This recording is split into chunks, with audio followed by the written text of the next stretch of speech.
बिस्मिल्लाहिर्रहमानिर्रहीम, अस्सलाम वालेकुम। मैं हूं मखदूम शहाबुद्दीन। 11 नवंबर 2025 मंगल का दिन। नाज़रीन किराम, इंतहाई अफसोसनाक डेवलपमेंट पाकिस्तान के दारुल हुकूमत इस्लामाबाद से इस वक्त सामने आ रही है। एक ऐसे मौके पर जब पाकिस्तान दो फ्रंट्स पर जंग की तैयारी कर रहा है और दोनों ही इतराफ़ से जो जंग है वो पाकिस्तान ने मुसल्लत नहीं की बल्कि पाकिस्तान पर मुसल्लत की जा रही है। ऐन उसी मौके पर अब दहशतगर्दी की एक नई लहर ने सर उठा लिया है।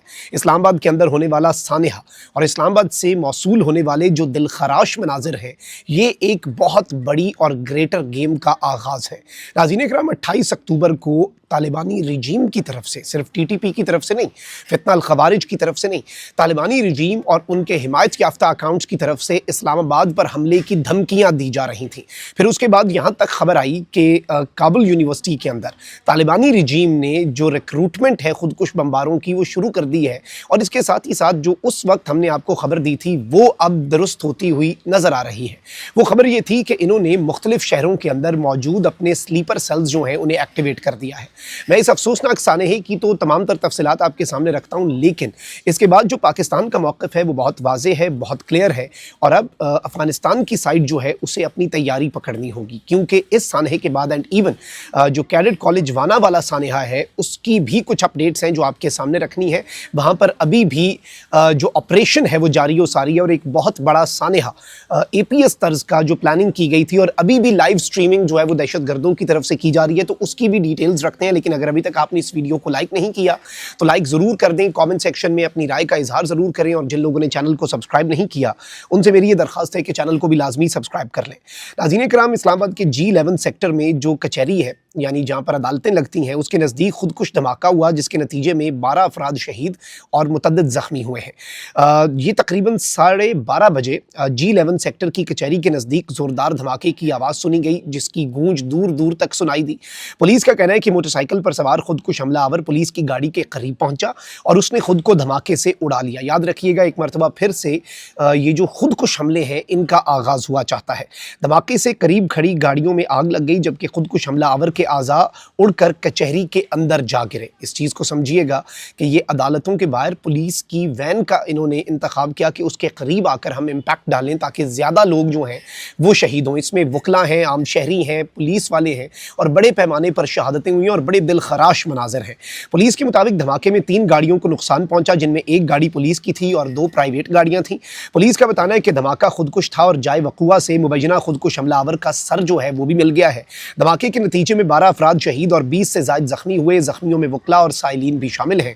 धमाके के ज़ख्मियों को पिम्स अस्पताल मुंतकिल किया गया और अस्पताल में इमरजेंसी नाफिज है, जबकि कानून नाफिज करने वाले इदारों ने जाए वकुआ को सील कर दिया। पुलिस ज़राए का बताना है कि कचहरी के बाहर धमाके में हिंदुस्तानी स्पॉन्सर्ड और अफगान तालिबान की प्रॉक्सी फितना अल खवारिज जो है वो मुलव्वस है, यानी तालिबानी रिजीम की जो प्रॉक्सी है जिसे इंडिया स्पॉन्सर करता है वो इस सब के अंदर मुलव्वस है।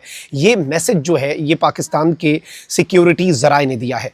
फिर इसके साथ ही साथ पाकिस्तान के जो इंटीरियर मिनिस्टर है उन्होंने भी इस पर बताया कि जी 12 बजकर तकरीबन 39 मिनट के ऊपर ये खुदकुश हमलावर हुआ।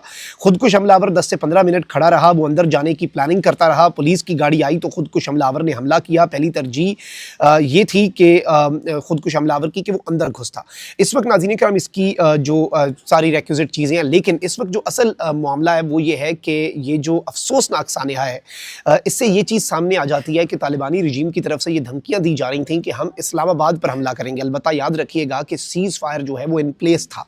अब मैं तो नहीं समझता कि किसी भी तरह का सीज़ फायर जो है वो बरकरार है। DGISPR से जो हमारी मुलाकात हुई थी उसमें भी यही बताया गया था कि जिस लम्हे पाकिस्तान की सरजमीन पर कोई हमला होता है तो सीज़ फायर टूट जाएगा, उसे सीज़ फायर को ख़त्म तस्वर किया जाएगा और अब पाकिस्तान की पेशकश जो है वो जवाब दे चुकी है। लेकिन ये ग्रेटर गेम भी है। एक ऐसे मौके पर जब भारत पाकिस्तान पर हमलावर होना चाहता है, भारत पाकिस्तान को दहशतगर्दी के खिलाफ जंग में और उसके साथ ही साथ अफगान बॉर्डर पर भी एंगेज करना चाहता है। इस वक्त कैडेट कॉलेज वाना की मैं आपको अपडेट बता दूं, कल वहाँ पर दहशतगर्दों ने हमला किया। उन्होंने जो दाखिली दरवाज़ा है उस पर खुदकुश हमला करके 3 दहशतगर्द अंदर घुस गए, 2 मौके पर मारे गए।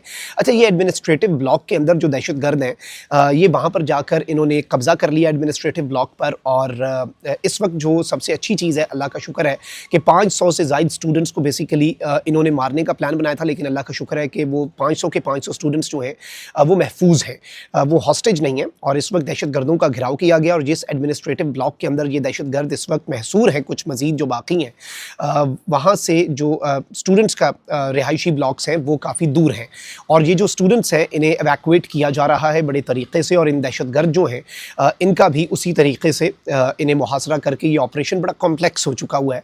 लेकिन सबसे जो हौसला अफजा बात है वो ये है कि दहशतगर्दों की जो प्लानिंग थी आने APS तर्ज का 8वीं 9वीं 10वीं जमात के बच्चों को मारने का और 500 बच्चों को एलिमिनेट करने का, शहीद करने का इनका मंसूबा जो था वो नाकाम हुआ है। लेकिन ये भी इस जानिब इशारा है कि पेशेंस को टेस्ट करके बल्कि कुछ ज़्यादा ही आगे निकल गए हैं। यानी एक तरफ APS तर्ज का सानिहा करने की कोशिश और दूसरी तरफ इस्लामाबाद के अंदर वफाकी दारुल हुकूमत के अंदर अटैक, और वो भी इस तरह का कि तालिबानी रजीम के अकाउंट से इससे पहले इस्लामाबाद पर अटैक की धमकी दे चुके हैं। आपको क्या लगता है कि उनके पास कोई एयरफोर्स है, उनके पास कोई मिसाइल है, उनके पास क्या है? और वो मर्सनरीज हैं, किराए के कातिल हैं, उन्होंने खुदकुश हमले ही करने हैं क्योंकि वो स्टेट नहीं है, वो दहशतगर्द ही है एक तरह से। और इस वक्त पाकिस्तान जो है उसके पास ये इन्फॉर्मेशन है कि इन्होंने शहरी इलाकों के अंदर TTP के खारजियों को शिफ्ट करना शुरू कर दिया हुआ है। अब इस सब में जो अहम तरीन चीज़ है नाज़रीन इकराम वो ये है कि पाकिस्तान के डिफेंस मिनिस्टर ने एक बड़ी इंपॉर्टेंट स्टेटमेंट दी है।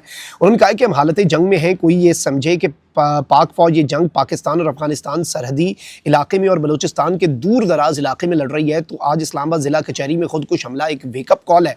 ये सारे पाकिस्तान की जंग है जिसमें पाक फौज रोज़ कुर्बानियाँ दे रही है और अवाम को तहफ़्फ़ुज़ का एहसास दिला रही है।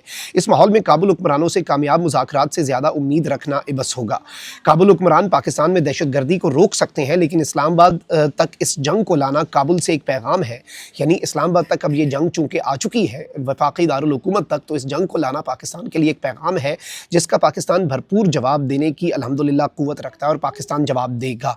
यानी ये तो एक एक्सट्रीम हो गई ना, ये एक। और बाय द वे मैं आपको ये भी बता दूं कि रूस, चीन, बांग्लादेश और ईरान इन्होंने फुल सपोर्ट पाकिस्तान की जो है उसका ऐलान किया है। इस बुज़दिलाना और घटिया इक़दाम जो है इसकी शदीद तरीन अल्फाज में जो है वो मज़म्मत की गई है। लेकिन अब व्हाट्स नेक्स्ट ये आपके ज़हन में आ रहा होगा। एक तो ये हमारे पास इत्तलात हैं कि इन दहशतगर्दों ने बड़े शहरों के अंदर जो स्लीपर सेल्स हैं अपने वो एक्टिवेट कर दिए हैं और ये क्राउडेड जगह जो हैं, जो क्राउडेड प्लेसेस हैं, ये उन्हें निशाना बना सकते हैं। Stay safe, stay vigilant. डर और खौफ की फ़ज़ा हम नहीं बनाना चाहते, लेकिन obviously you should be vigilant and well aware of the surroundings. इस चीज़ की आगाही फैलाना भी आई थिंक बहुत ज़्यादा ज़रूरी है।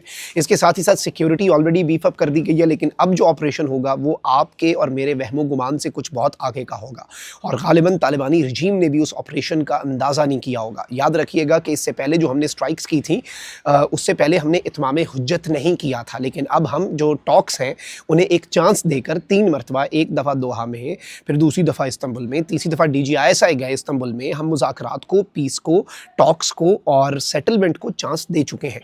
और अब चूँकि वो चांसेस जो हैं वो सारे के सारे तालिबानी रजीम ने अवेल नहीं किए, तो अब वो जो एक्सट्रीम स्टेप है, एक्सट्रीम तरीन स्टेप है, वो पाकिस्तान लेने के करीब आ चुका है। एंड ये याद रखिएगा, अगर इन्हें लग रहा है कि ये पाकिस्तान जो है वो तालिबानी रजीम को कोई सरप्राइज़ नहीं देगा क्योंकि इंडिया वहाँ से कोई एडवेंचर की कोशिश कर रहा है, तो ये भी मैं आपको आज लिख के दे रहा हूँ कि इनकी खाम ख्याली होगी। We are fully prepared for a two front war. और ये वाली वॉर जो अफगानिस्तान वाली, तो it would be a matter of few minutes for us. ये भी याद रखिएगा। अल्लाह निगहबान, पाकिस्तान जिंदाबाद।